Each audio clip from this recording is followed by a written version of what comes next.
A normal school day can change in an instant. You are studying or gaming, and suddenly a concerning message disrupts your screen. A direct threat to hurt someone, take revenge, or cause harm at school. In that exact moment, your brain has to fight off a few immediate traps. You might feel the sudden urge to panic, the instinct to fire back an angry reply, or the dangerous temptation to brush the message off as just a joke. When safety is involved, you cannot assume a threat is harmless. Instead of reacting emotionally, you need to shift into a procedural, objective mindset. You need an incident response protocol. We are going to walk through the exact steps to handle this situation. You will learn how to secure the digital evidence, safely hand it off to an authority, and remove yourself from the danger zone. Bypassing panic requires preparation. Right now, take a mental note of the exact buttons you press to take a screenshot on your device, and name 3 trusted adults you could go to if you needed help. Step 1 in this protocol is to stay calm, which means initiating a complete digital freeze. Take your hands off the keyboard. Do not send a reply, do not post a reaction, and avoid engaging with the sender. This animated interface shows exactly what you must avoid. Confronting the sender triggers the escalation trap. It alerts them that you have seen the message, which routinely causes them to delete the evidence before you can lock it down. Once you stop yourself from reacting, transition to step 2, observe and preserve.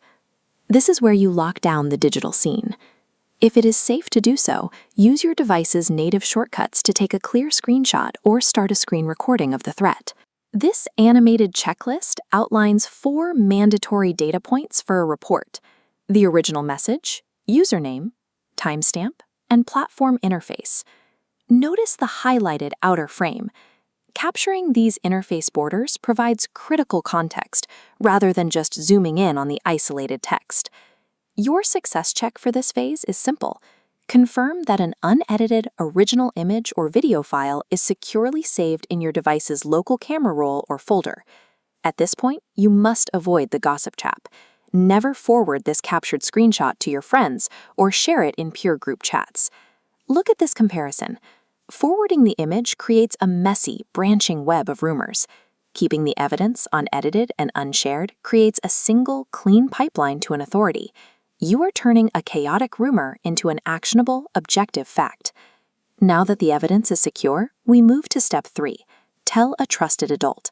This is the critical evidence handoff. A trusted adult holds a position of responsibility. This means a classroom teacher, a school administrator or safety officer, or a parent at home. To initiate this handoff clearly, use specific language.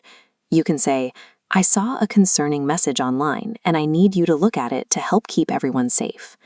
Providing this information is not the same as making a formal accusation against a peer or trying to get someone in trouble. You are simply giving responsible adults the opportunity to assess a potential threat. There is one emergency threshold to keep in mind. If someone is in immediate danger, bypass school staff and call 911 right away. The success check for your handoff occurs when the adult physically looks at the evidence and verbally confirms they are taking ownership of the situation. Once the handoff is complete, you reach the 4th and final step: protect yourself and others. This step requires immediate physical and digital disengagement. Step away from your device or log off the platform and physically move away from any possible danger. Resist the urge to fall into the detective trap.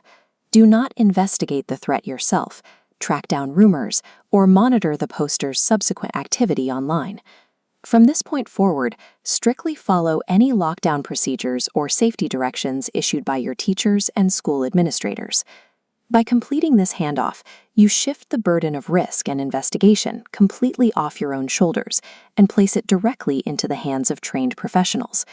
When you follow this protocol, the threat is contained, the original evidence is secure, and your personal responsibility is fulfilled. This timeline graphic illustrates the workflow locking into a seamless sequence. First, you stay calm. Then you observe and preserve the data. Next, you tell a trusted adult. And finally, you protect yourself. Together, these form the STOP protocol. Speaking up early and following an objective procedure is the single most effective mechanism for stopping real-world violence before it starts. Take a moment today to review your specific local school reporting procedures. Whether you are sitting at a desk or looking at a phone, everyone has a mechanical, vital role in prevention.